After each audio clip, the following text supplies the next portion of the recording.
Assalamu alaikum Oşkovardın görүүчүлөрү, биздин катталуучулар, жылкы көрмандары, саяпкерлер, чабандес балбандар. Биз бүгүн Ордолуу Ошто кеңеште турабыз. Өзүңүздөр көрүп турган быштынын мыктысы Абди Чабандестен сатууга чыгып калды. Мына экраныңыздарда көрүп турган күчтүү өспүрүм чыгат экен. Мына жеңилдиктерин байкаңыздар. Мына жаш балбанга лайктан басып коебуз туугандар.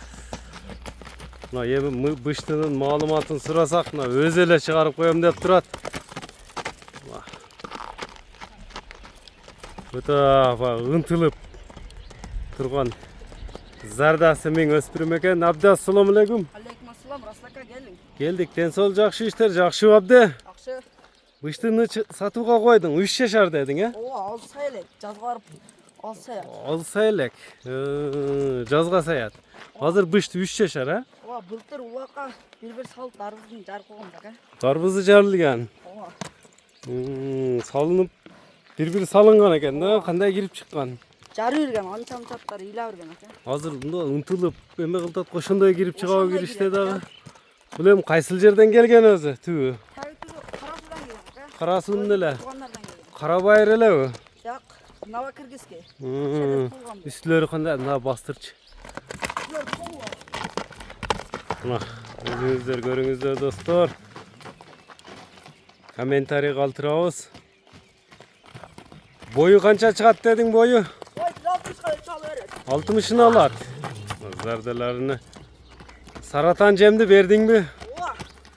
Чүчүү калла ат семизирак. Kançadan ver minutasını özü? Бүгүн 5-чи күн. Ha, жақында эле çıktı o. Ооба. Oşoğa bay ıntılıp attır da koyu ver dep. Ооба, ооба. Klitschka kanday klitschka? Кличка билем. Brilliant. Tep tişti beyt. Kolga çöp çoş. Özün ele karaysın. Ооба.